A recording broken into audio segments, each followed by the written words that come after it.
And Pam Reyes has been so kind, and she is our next speaker. And I just wanted to, I met Pam just not very long ago, probably about 3 months ago, maybe.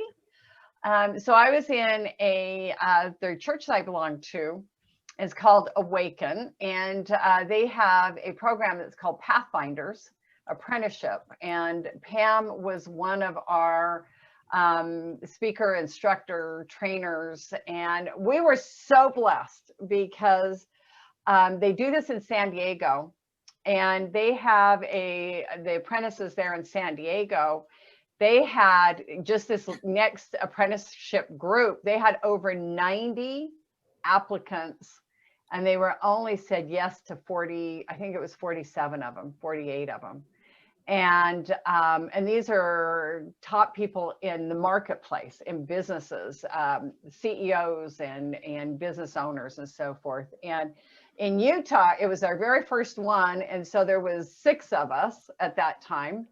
So we were so blessed to have Pam come through Zoom and just do some one-on-one. And then she did some one-on-one afterwards. And one of the things that she works with is that she works with business strategy, leadership advisor, and high performance coach.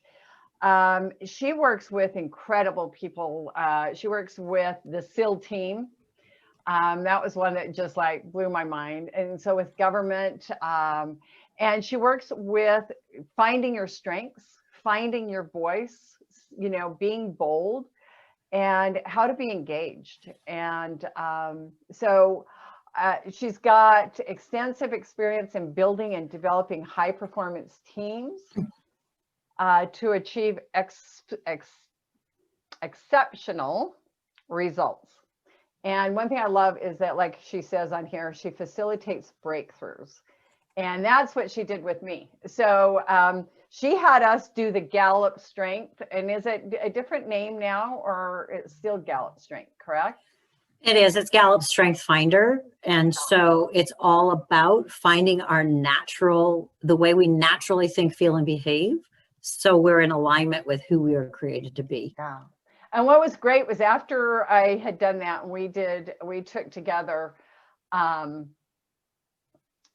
had my daughter do it. My granddaughter did it. So we had her do it. Jan, who's with us, I told her, I said, okay, you've got to do this. And the interesting part was my granddaughter, on her top 5 were all relational.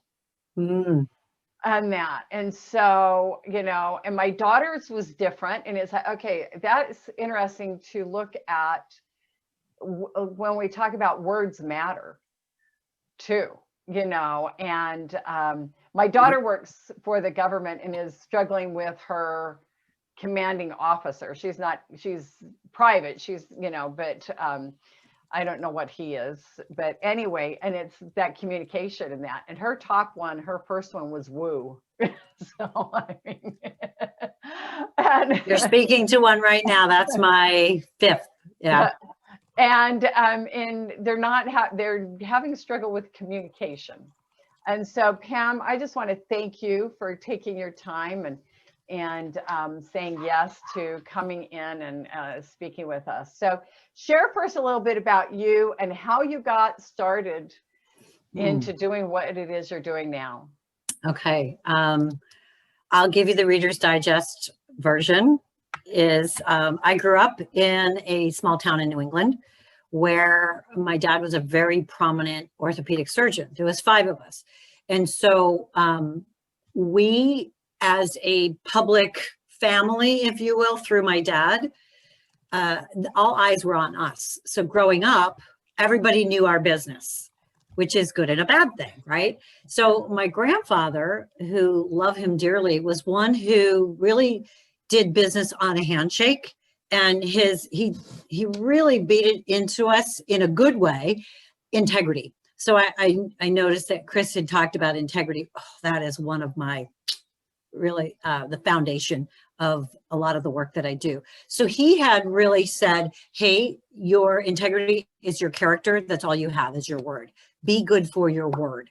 And so we heard that from my grandpa, and it was also modeled to us from him. Yet my dad, on the other hand, he was a self-made man, first generation college, put himself through school in the Navy, orthopedic. And what happened is that on the outside, we were taught to have a perfect persona. And then we all were also taught to have a public persona and a private persona, and never shall the two meet. Because on the outside, the minute we stepped out the door, we needed to look perfect. So that way we would not have a bad representation of my dad. And so what that taught me and how that manifested in my life was I then learned to be proving, pleasing, and performing my way to success in corporate America. Okay, two different identities. So I chased the title and the money in corporate America for about 20 years. I got to a point where, and I got really good at it. I navigated the corporate landscape. I was like, okay, I want to go here. Who do I need to be? What do you want me to do in order to get there? Because the most important thing to me and what I was taught success was the title and the money. I ended up a hot mess because they're like, I don't even know who I am anymore. I had an opportunity to leave corporate. I was in high tech, very successful international business leader. And I really got tired of putting up the old public persona and private persona. And here's this public one that I was like, this is so not me. I was, and I'm going to say, tighter than a nun's bun.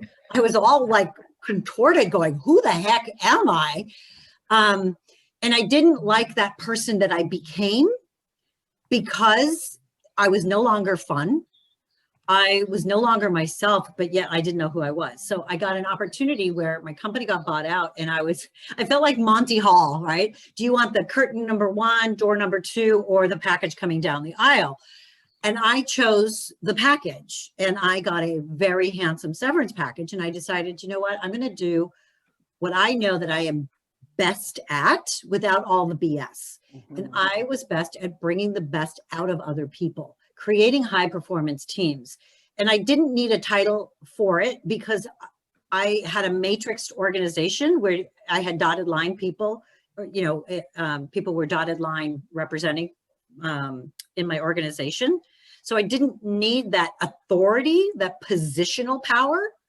I had the personal power.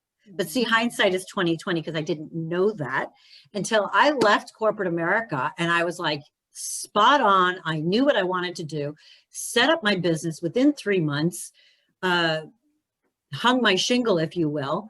And then all of a sudden I had all the doing part of it.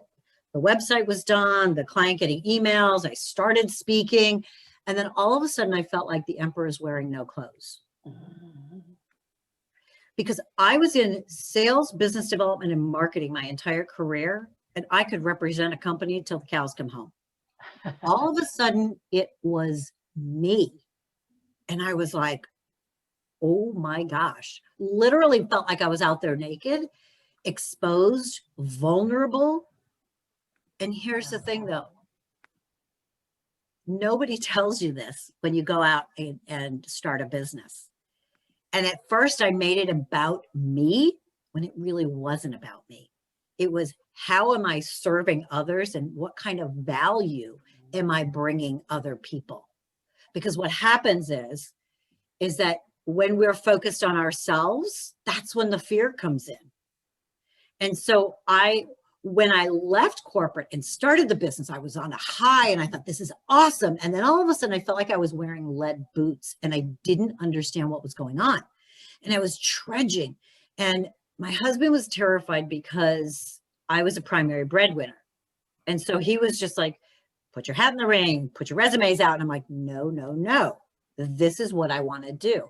And the more that negativity I allowed in my head, the more derailed I got off of my purpose of what I truly wanted to do. And I felt in my spirit.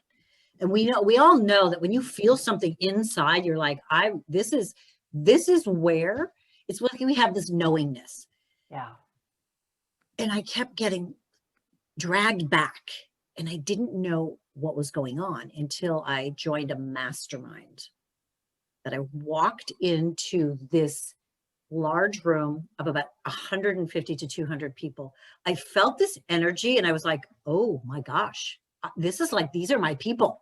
And what I didn't know is that they were a room full of entrepreneurs, healers, health and wellness, and a lot of kind of, you know, just a whole variety of entrepreneurs. And I didn't know what was going on, but I felt it. And I say that, it's like, this is good juju. I'm feeling something really good here. And what I did is I said, I know I could do that, whatever they were doing on the stage. I was like, that's me. But I didn't recognize that I had so much head garbage and limiting beliefs over the years. So long story short, I jumped into that mastermind and started truly transforming my life from the inside out. And it's so interesting. I like Chris's, the title of her book is Leadership from the Inside Out. It's so interesting because when I transform myself, because we've got to look internal first, everything else started changing outside for the good or the bad, right? Things were changing because I was showing up differently. So people in my life and who I've had in my life were responding differently. Some of them were like, wow, this is amazing. How did you do this? And that's, you know, started coaching them. Others were like, who the heck are you? And why are you changing? So there's good and the bad. And so that's just a Reader's Digest version of where I got to today. Yeah. Wow. So when you go and so we had a question from Rachel to explain what a mastermind is.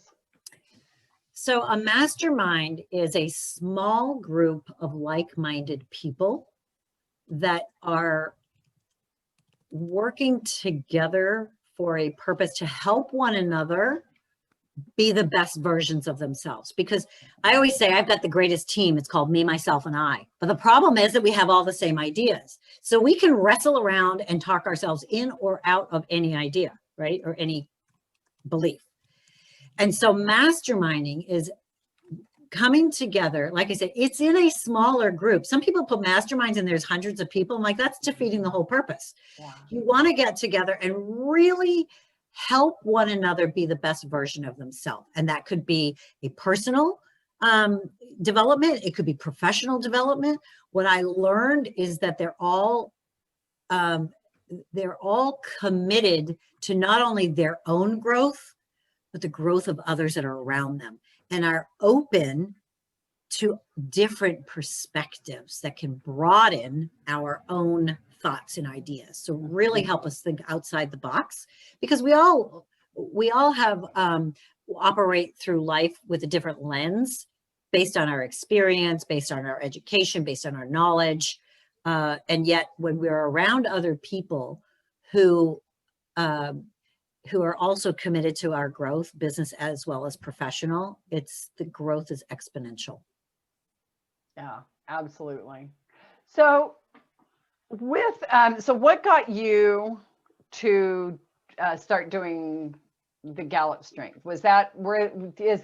Did you start out with that, or did you bring that in? Well, it's interesting. So thanks for asking that question. First off, thank you so much for having me on this. Thank you for being here. Yeah, how exciting. And I love that you are bringing everyone together to really help other people, you know, the good, the bad, and the ugly, really. Is like when you start a business, let's be transparent and really vulnerable with people, because it's not always pretty. It's not. And it's worth it, though. So with the strengths, I was in corporate. I was leading partner business sales down in Latin America. And we had an HR business partner that helped us build our bench strength. So for those who are not in the corporate lingo, it's really, who are our successors? So we have leadership, but then you've got to make sure that we're raising other leaders. So that way, as we grow, we have people being able to come into those positions. And she had us, her name is Claudia, and she had us all take this Gallup Strengths Finders test, or assessment, excuse me. And for the first time, I was just like, oh my gosh. I felt like I was looking in the mirror. I was reading the report. You went through this too, Lisa. It's like you read it like, oh, this is so me and this is scary, but this is, oh, that's how I articulate that. I thought this was a weakness. I thought this was like, I was crazy.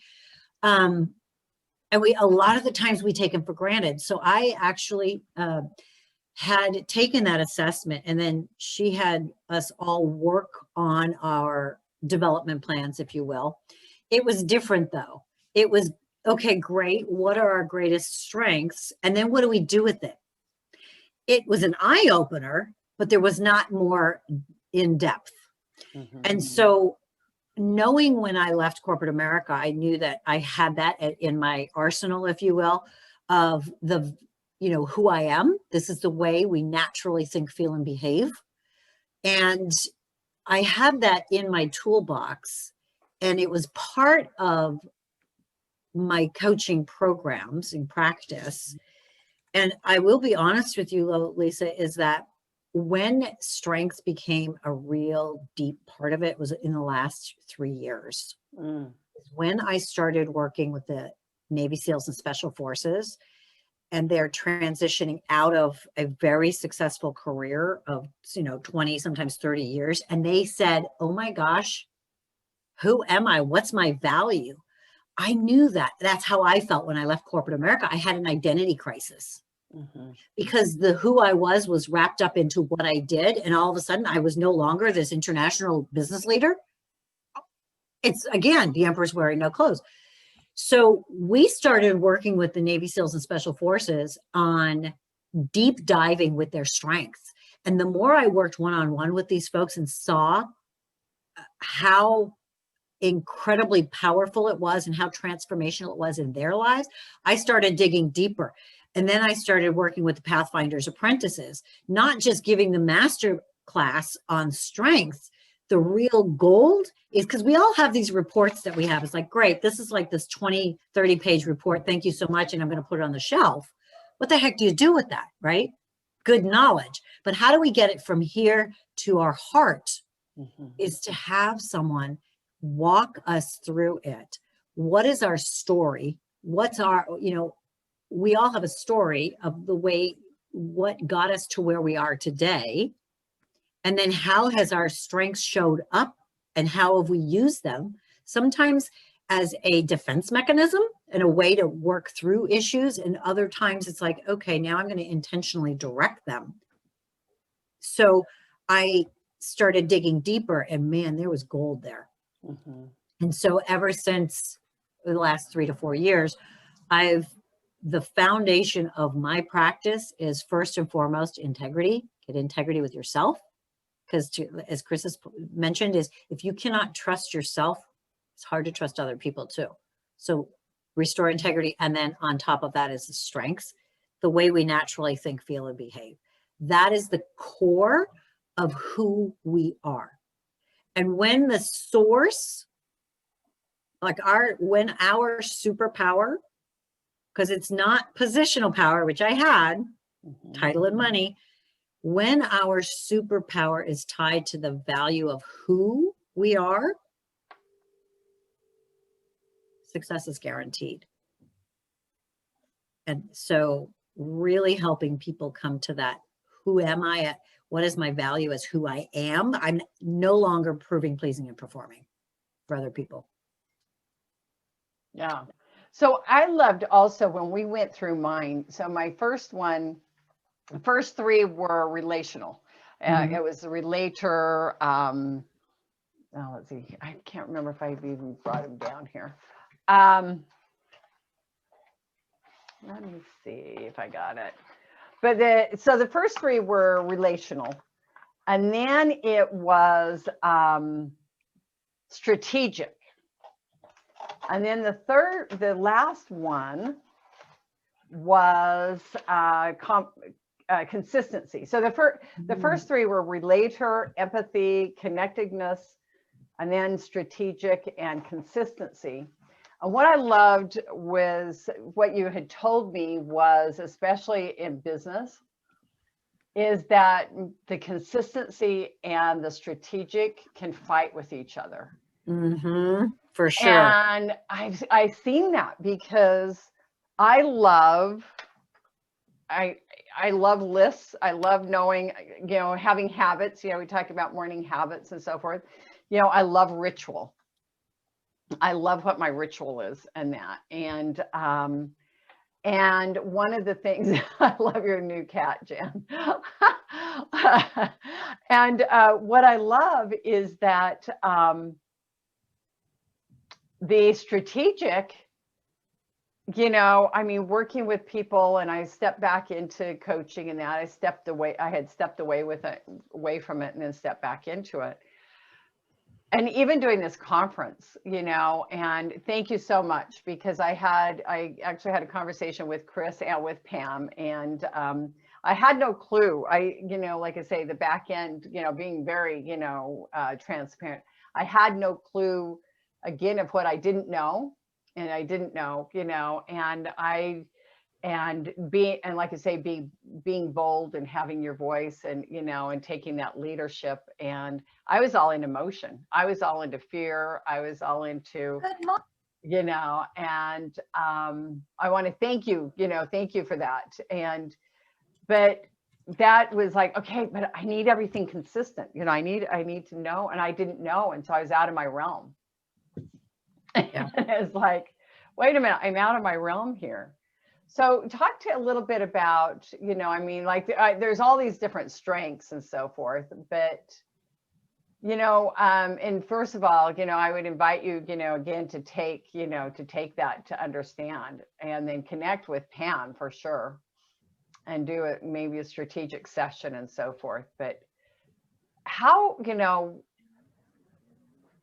like I say, you see it, it's on a piece of paper, then what? It's a practice. So when you go, we have the assessment, and then what I do with all of my clients, whether it's a one-off or the longer term 6-month coaching, is to go deep dive, get the assessment, and then walk through it. Well, first, what I'll do is talk to them about the story, your background, personal, professional, all of it, because who we are is not separated. It's not, here's my personal one and here's my professional one, and I'm only going to coach with the professional. We have to restore integrity first. So to your point, Lisa, yes, you have strategics. Oh, strategic, my number one. So that also can be a nemesis to an entrepreneur, because what happens is we can see the path clearly as to where we want to go. And we are really great at making mid-course corrections. We're also excellent at considering different possibilities so we know the best route to move forward. Awesome. Strategic is visionary. Great for entrepreneurs when you have those visionary talents. And what happens is that if we're all visionary and we're not executing, okay, we need to know where's our sweet spot. So for you, Lisa, relational, 3 reside in relational. That's making connections. That's an outward, and that's people focused. You are making connections, people focused. Strategic is also on the making connections, but strategic is one that can make connections with disparate themes and ideas and concepts. So we're still making connections. So for example, this is why you're so good at your business, because you make that connection relationally. Then when you work on their business, you're able to see possibilities and understand their business and able to help them take the right route moving forward based on what's important to them. You have that. It's the way our brains are wired. Your consistency also, and I'm kind of going like this because I don't have it in front of me. It's leadership quadrants, where we put our strengths in leadership quadrants. The consistency is more of an executing talent also. So we need to understand, first off, the way we naturally think, feel, and behave, and not resist it, and not have what we call a strength envy. working with a lot of Navy SEALs and Special Forces was like, I'm strategic. I have a strategic job. And why am I not strategic? I want strategic. It's like, it's just not the way your brain thinks. Yes, your job may be strategic, but the thing about strengths, Lisa, and for the rest of the audience, is that the strengths are never going to tell you what you're going to do. The strengths tell you how you show up, how we do things, right? I love that. And that's why I love it, because it neutralizes judgment. There's no one way better than the other. There's no one strength better than the other. When we focus on what gives us energy, which is our strengths, gives us energy because we're so energized by it, then we know what we're not as good at and where we need to partner. So for example, Lisa, where you're saying is that, okay, you're excellent at relational, connecting dots, connecting people, seeing things, visionary. Also, your consistency, it's not fighting your strategic, it's knowing when to drive with consistency and when to know to be open to other opportunities and whether or not you need to make course corrections. Yeah. So the consistency is also an executing talent, which actually is focused on getting things done, which is why you like your list, and things in an orderly fashion. Okay. I'm going to give you a different scenario. Mine are strategic, maximizer, communication, futuristic, and woo. Okay, so I have heavy on strategic, which is, visionary, futuristic as well, and influencing. Influencing is outward connecting for others. I do not have one execution talent in my top 10, which is a disadvantage. And did I know it? No, because I knew where I wanted to go with my business. I was very good at influencing other people, a trailblazer. But what happened is I needed a paver behind me that was consistent, disciplined, put together the processes. This is where, as entrepreneurs, it's so important for us to know what is our greatest talents, our sweet spot and superpowers, acknowledging them, understanding where our blind spots are, and where it's not that we cannot do those things. The thing is that they'll suck our energy. Okay. They're going to drain us. So it's better that we look for affiliates, collaboration partners, business partners that can manage and handle that part of the business that sucks our energy. And it's important for us to stay in our sweet spots and recognize that, because we cannot, as entrepreneurs, you can't wear all the hats. And sometimes we need to initially, but there's nothing that says you cannot go out there and get loosely affiliated, collaborations until you want to make a formal partnership if need be. Yeah. Well, and one thing I love too is that you talked about that our strengths that don't not necessarily take them for granted, but don't devalue them, right? Because it's kind of like that, like, well, doesn't everybody think that way? For sure. Doesn't everybody act that way? And so speak a little bit on that, because everybody does, like you say, has those natural abilities. I remember telling a friend of mine, well, I just teach. And she said, not everybody's a teacher. And it's like, really? Oh, yeah. I thought that was easy. Great point. And I'm glad you brought this up, Lisa, because the more talented we are in one area, the more we take them for granted. And here's the thing, the crazy thing, society will have us believe that if it's not hard, it's not valuable. I call BS on that, because we're designed in a certain way that we're supposed to be in flow, right? When it's right, we all know it. Everything clicks into place like a puzzle, like a magnet. Everything falls into place. That's when you know you're working in your strengths. Oftentimes, we take it for granted. Now, if we don't know the value of who we are, nobody else is going to know. So it's our responsibility. So those things like, for example, Lisa, you're a relator. And for you, you're like, you connect people. You're a connector. You can relate to other people from an empathy perspective. You can put yourself in their shoes, which makes you that much more valuable to them. Now, for you, it's second nature. You're like, oh yeah, that's no big deal. Now, here's the thing that I share with entrepreneurs is, if you can do it and it comes so easy to you and people recognize you for that, the worst thing we can do is say, oh yeah, that's no big deal. Mhm. Because that is our greatest value. And if we're poo-pooing it, going, oh, no big deal, they're not going to value it either. So instead, if somebody says, Lisa, my gosh, you're great at connecting with people and you relate so well, and you say, yeah, it's what I love to do and what I'm meant to do. So we're accepting that, and now we're helping other people understand our greatest asset and value. It's like, here's the value that I offer you, the value that I bring. Here's what I need in order to be at my best. So when we understand and get the head knowledge down into assimilating, going, yeah, okay, and paying attention to what gives us energy. And when we're in flow, then we can articulate that to others. So not to take it for granted. And like I said, the last thing we want to do as entrepreneurs, tell people it's no big deal. I could do that in my sleep. Oh, no, that is your value. Yeah. Well, I love it. Well, and I wanted to give the chance for, some questions in that too, because so I know that Jan said, took the Gallups, and I can't remember what hers were. Jan, are you there? I want to make sure. Let me unmute you. Are you there? I know that she took. Okay, so come back on camera.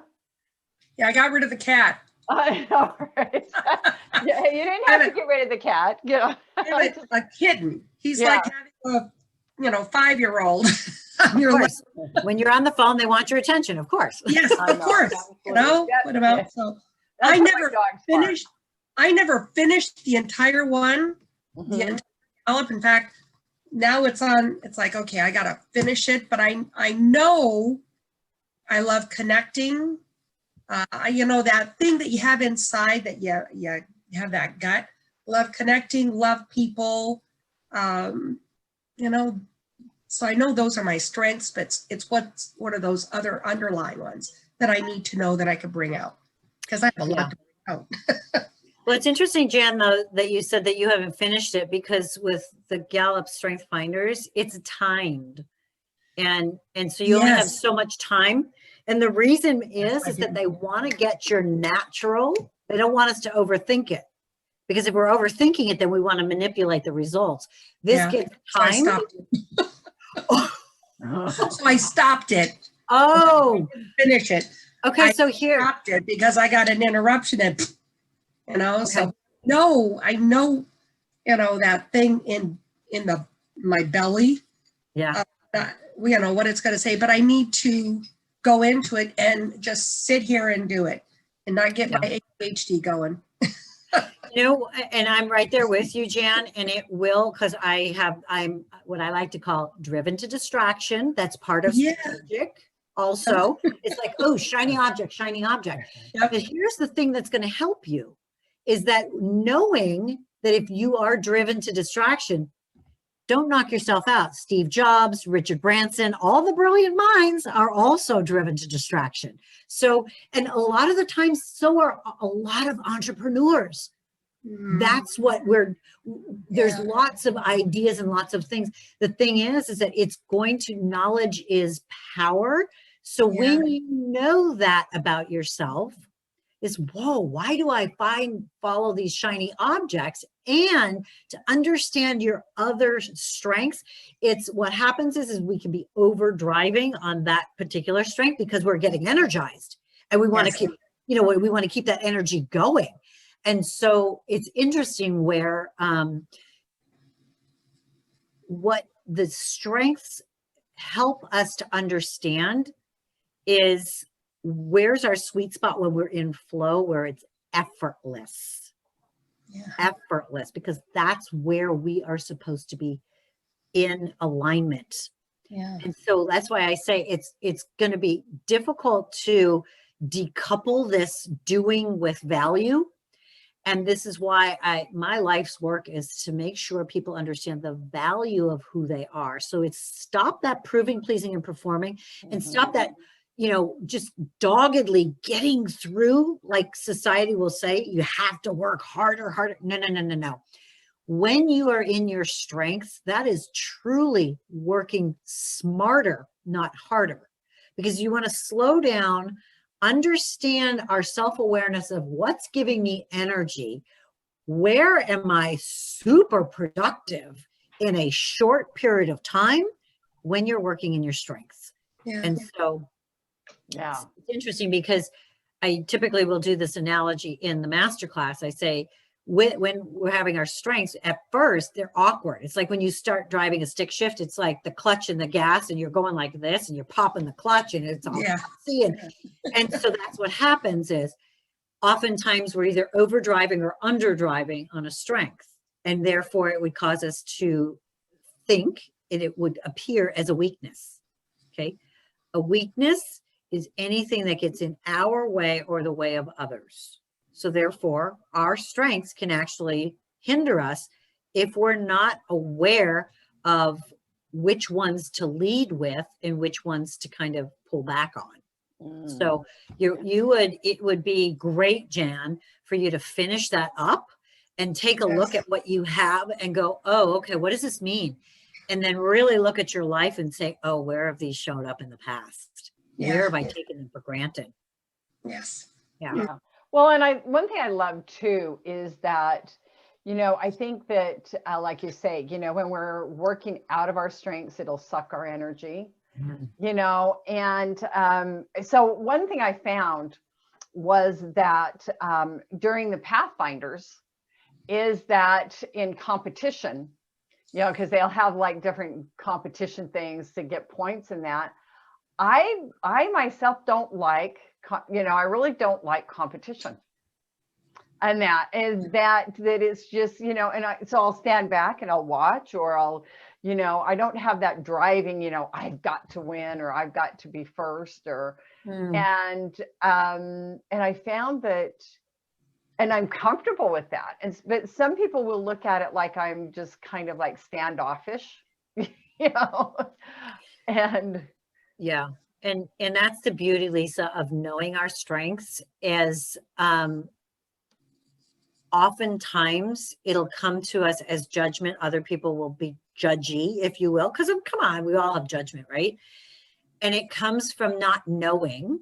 So if someone says, geez, Lisa, you're not participating or competing, then you can say, that's really not important to me. I know I'm what value that I bring, that I know that I offer, is all about relating with other people, not necessarily competing with them. So it's up to us. That's a beautiful opportunity for us to articulate our value when what we're receiving as feedback, if you will, sounds like judgment. Great opportunity, an open door for us to articulate our value. Yeah, I love that. So Anne, I want to bring you on. She had posted that she has taken the Gallup test. Did that work? Okay. Can you there you go.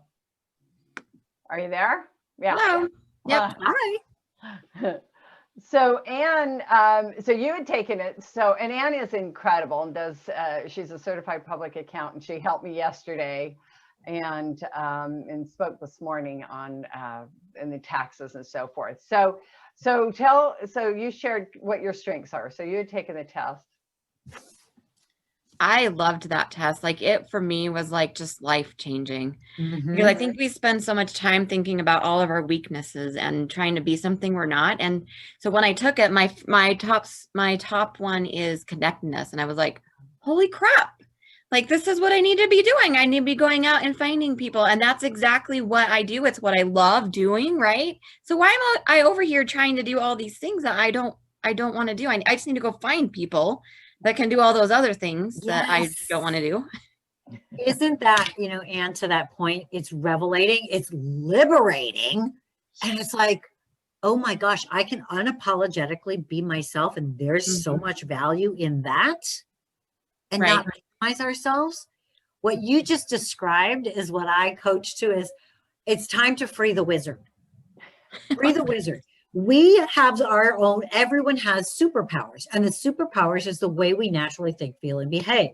It is, we're operating in our personal power. And so oftentimes people will say, I can't delegate that. I feel bad. Feel bad? Find somebody who's energized by that and is their greatest strength, and they love it and they could do it in their sleep. That's who you want to give it to, because it's only going to take them this much time and it's going to energize them. And that yeah, they're going to like doing it. Isn't that how we're all supposed to operate? Yeah, because Really? my other three of my 5 are in strategic. And they're not, like, one of them is in relational, which that means that I need to then go find people. And the people that I tend to gravitate to are the people that have a lot in relational, because I've had all the people that I work with, I have them take this assessment because I want to know Nice. what are their strengths in, and they're in, they're in the relational side of things. They're in the other stuff that I don't have. And that's what you need to do, is you need to see what your strengths are, and then just find the people that have strengths that you don't have, so you can together build this amazing team. That's what we call building your high performance team. Oftentimes people hire like themselves. Why?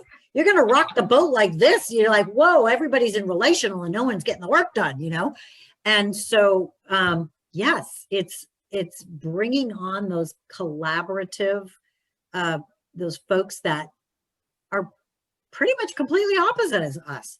I also reside in strategic and in, influencing. I've got no execution. And when I was going through corporate, they really, the value was in the sales and getting it across the finish line. And so I always thought that, that's why I was stressed out so much. I'm not an executor. I'm not getting it across the finish line.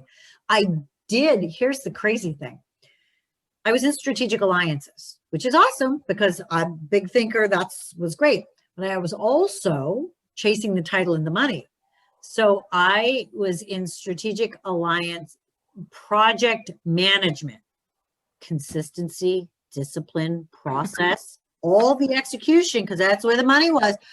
I cannot tell you how stressed I was. I became a different person. I was a raving maniac. My kids were just like, I was awful. This is why I say, just because you can do it does not mean that you should be doing it. Because if we're chasing the title and the money, we're going to do it and force fit, because society will say, if it's worth it, it's going to be hard. Baloney.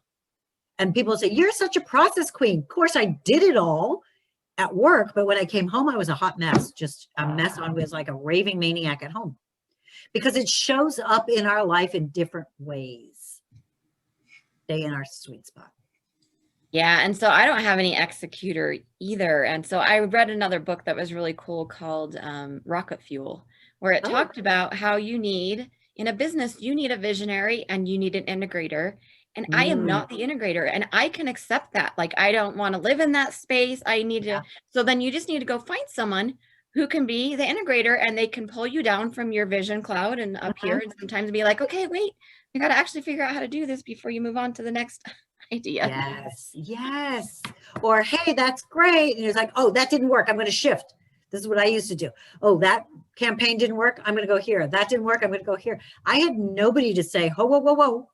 This is a marathon, not a sprint. Stop changing course. We've got to stay consistent. So to your point, Anne, grab onto those people who I call their pavers, which is a great compliment to those of us that, entrepreneurs are typically and historically the visionaries out here, driven to distraction.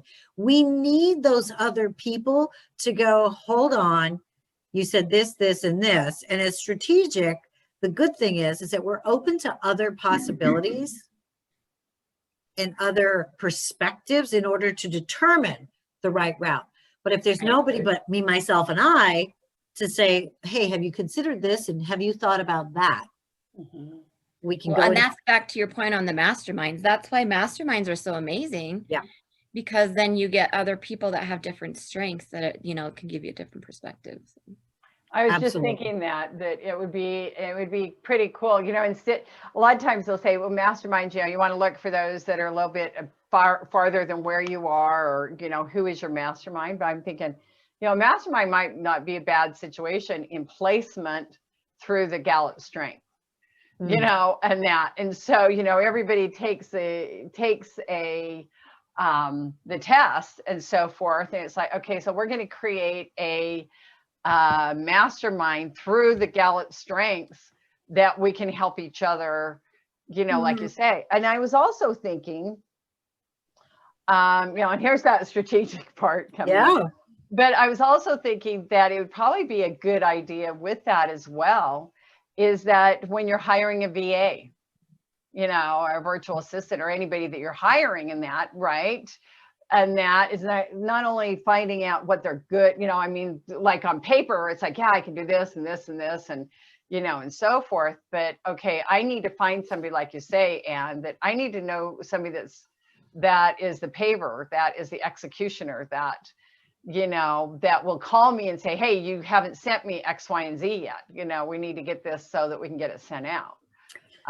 Yeah, it's interesting because when I work with clients, I typically come in the C-level, then work with their direct reports and then their department.